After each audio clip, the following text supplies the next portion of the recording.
नमस्कार, आप रोहित के साथ। चैत्र अष्टमी के दिन अशोका अष्टमी भी मनाई जाती है, यानी सम्राट अशोक मौर्य की जयंती। अशोक महान के उपाधि से भी इन्हें जाना जाता है। विश्व प्रसिद्ध एवं शक्तिशाली भारतीय मौर्य राजवंश के महान सम्राट थे। अशोक बौद्ध धर्म के सबसे प्रतापी राजा थे। सम्राट अशोक का पूरा नाम देवाना प्रिय अशोक, राजा प्रियदर्शनी देवताओं का प्रिय था।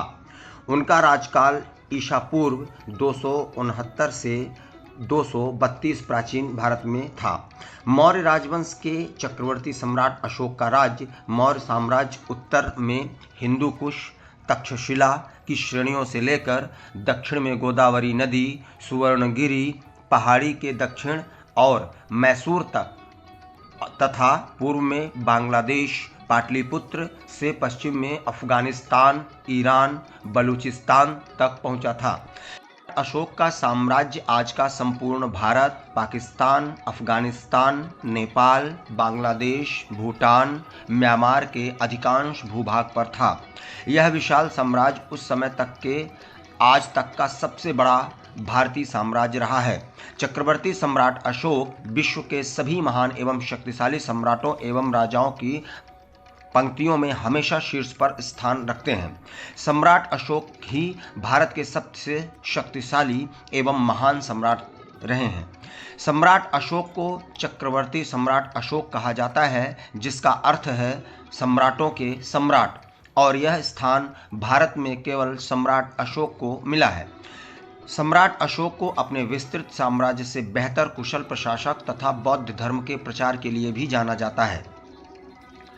सम्राट अशोक ने संपूर्ण एशिया में तथा अन्य आज के सभी महाद्वीपों में भी बौद्ध पंथ का प्रचार किया। सम्राट अशोक के संदर्भ में के स्तंभ एवं शिलालेख आज भी भारत के कई स्थानों पर दिखाई देते हैं। इसलिए सम्राट अशोक की ऐतिहासिक जानकारी अन्य किसी सम्राट या राजा से बहुत व्यापक रूप में मिल जाती है। सम्राट अशोक प्रेम, सहिष्णुता, सत्य, अहिंसा एवं शाकाहारी जीवन प्रणाली के सच्चे समर्थक थे। इसलिए उनका नाम इतिहास में महान परोपकारी सम्राट के रूप में भी जाना जाता है।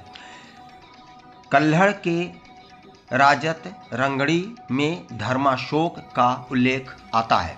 कलिंग युद्ध के 2 वर्ष पहले ही सम्राट अशोक युद्ध ने जिससे प्रभावित होकर बौद्ध अनुयायी हो गए और उन्हीं की स्मृति में उन्होंने कई स्तंभ खड़े किए। आज भी नेपाल में उनके जन्मस्थली लुम्बिनी में माया देवी मंदिर के पास सारनाथ बौद्ध मंदिर, बोधगया, कुशीनगर एवं आदि श्रीलंका, थाईलैंड, चीन, इन देशों में आज भी अशोक स्तंभ के रूप में देखे जा सकते हैं। सम्राट अशोक ने बौद्ध धर्म का प्रचार भारत के अलावा श्रीलंका, अफगानिस्तान, पश्चिम एशिया, मिस्र तथा यूनान में भी करवाया। सम्राट अशोक अपने पूरे जीवन में एक भी युद्ध नहीं हारे। सम्राट अशोक के ही समय में 23 विश्वविद्यालयों की स्थापना की गई, जिसमें तक्षशिला, नालंदा, विक्रमशिला, कंधार आदि विश्वविद्यालय प्रमुख थे। इन्हीं विश्वविद्यालयों में विदेश से कई छात्र शिक्षा पाने भारत आया करते थे। ये विश्वविद्यालय उस समय के उत्कृष्ट विश्वविद्यालय थे। शिलालेख प्रारंभ करने वाला पहला शासन बाद में आरंभ हुआ था। अशोक ने सर्वप्रथम बौद्ध पंथ का सिद्धांत लागू किया, जो आज भी कार्यरत है। सम्राट अशोक ने अपने पुत्र महेंद्र एवं पुत्री संघमित्रा को बौद्ध धर्म के प्रचार के लिए श्रीलंका भेजा था।